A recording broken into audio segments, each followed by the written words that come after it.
Bonjour à tous, donc je vais vous faire la présentation de l'installation électrique de mon fourgon. Donc on va commencer d'abord par se rendre sur le toit. Donc on peut voir que le trafic est équipé de deux panneaux solaires. Le premier ici fait 100 watts et le deuxième plus loin 150 watts. Donc les panneaux solaires ils sont montés sur des barres qui sont elles-mêmes sur des pattes en aluminium. En fait tout est démontable. Donc le panneau solaire on peut très facilement l'enlever et on peut le remettre. Et par-dessus on a des surbarres.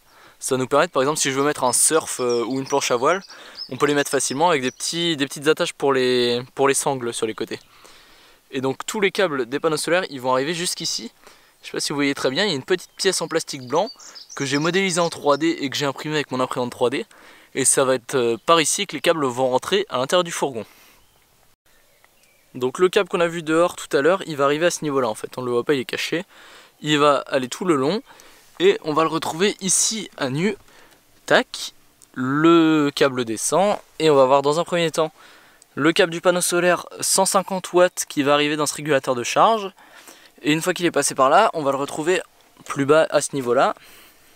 Tac, il va arriver dans cette batterie gel 100 ampères décharge lente.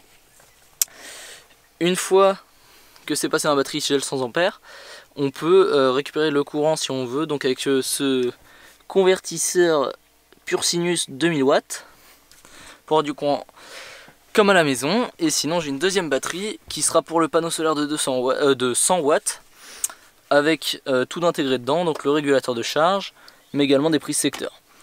Alors cette batterie là elle va plus me servir moi pour tout ce qui est ordinateur électronique, et la deuxième elle va notamment me permettre d'alimenter mon frigo Dometic CRX65 qui est un frigo à compression, et tout ce qui peut être d'utilité comme par exemple le robinet ou encore l'éclairage.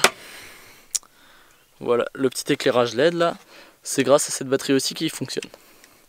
Maintenant on va aller au niveau du poste de pilotage parce que j'ai également autre chose d'installer pour l'électricité. Donc à ce niveau là on va retrouver un coupleur séparateur qui va moi me permettre de, quand je roule, de recharger aussi la batterie. Alors déjà j'ai un petit bouton, je sais pas si vous allez très bien le voir, à ce niveau là, voilà, on le voit un peu en bas,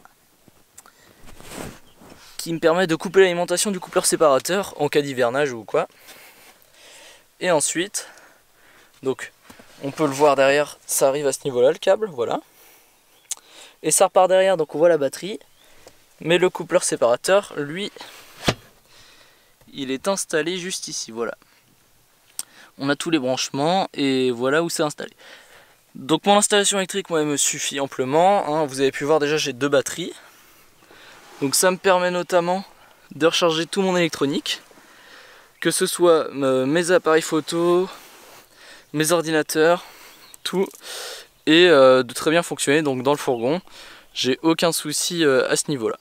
Voilà, merci d'avoir regardé la vidéo et bonne route.